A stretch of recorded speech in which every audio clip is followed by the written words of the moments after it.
ingako libani noma kuthiwa kune-interview hayi kuvela ama-post ini thula ukuthini ukuthula.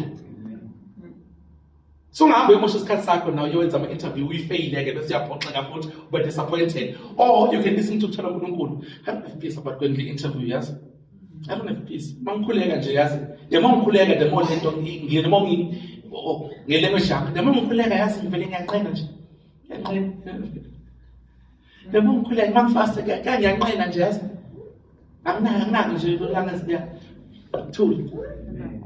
You just did not know. Bungakwazi ukuyichaza. Yikuthula. You understand?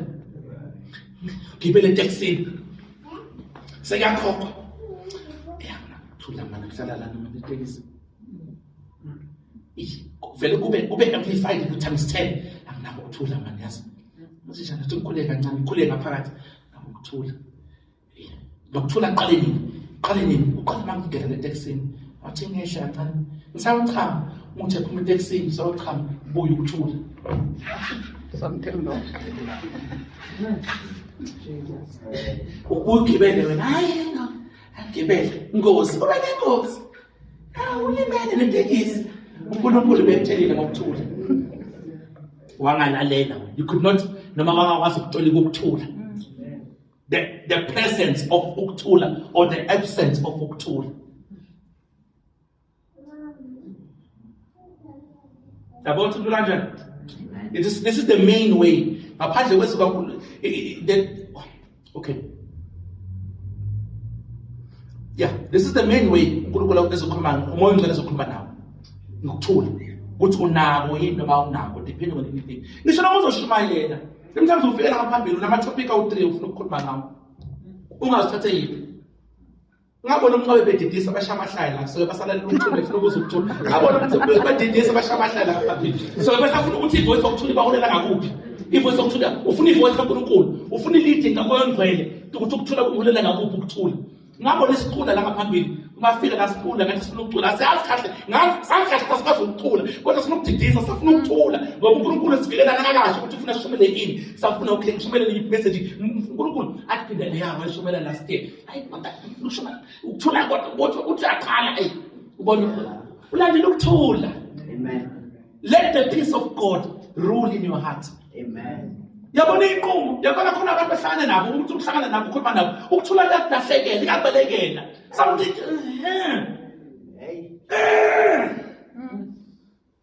yabona uthula kanjani? The peace of God. Let the peace of God rule. Okay, because ufuna ukwenza into, nginako ukuthula.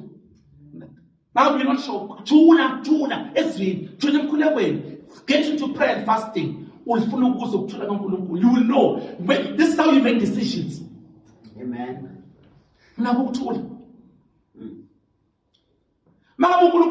It's fine. Go ahead. Okay. Okay. Since uNkulunkulu angeke avumele akuyeke uthathe isinqumo esirong angazama ukusisa ukuhlenga. Uyayibona into le. So if you're looking for peace and peace, sometimes sometimes ukuthula uthothi uyakufuna, uthothi sometimes ku-neutral nje. It's fine. Neutral you can still go ahead. Neutral you can still go ahead. Neutral. But makabe ukuhlahlekela stop. Amen. And usathanda uzofuna ukuthi uthathe inqumo under pressure.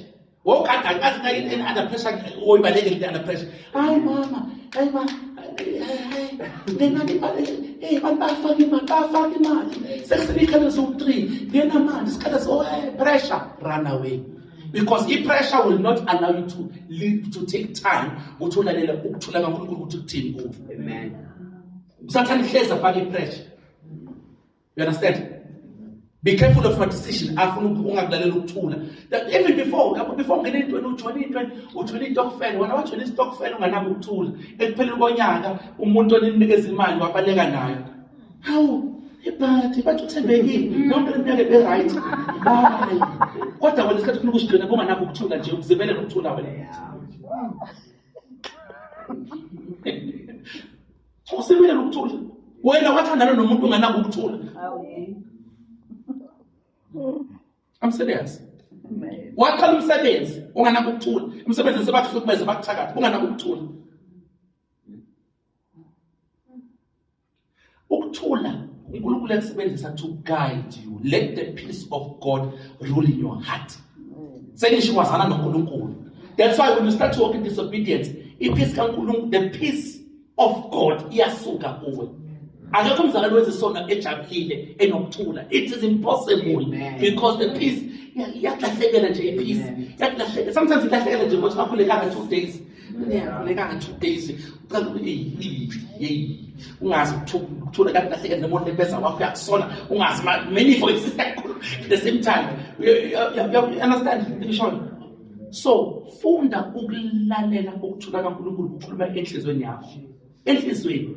Le nhliziyo again, yabona yeza ukuthi angithi uvumela ukuthula kaNkulunkulu ubuse enhlizweni. Angithi yabona because wena wazi ukuthi inhliziyo ikhohlakele.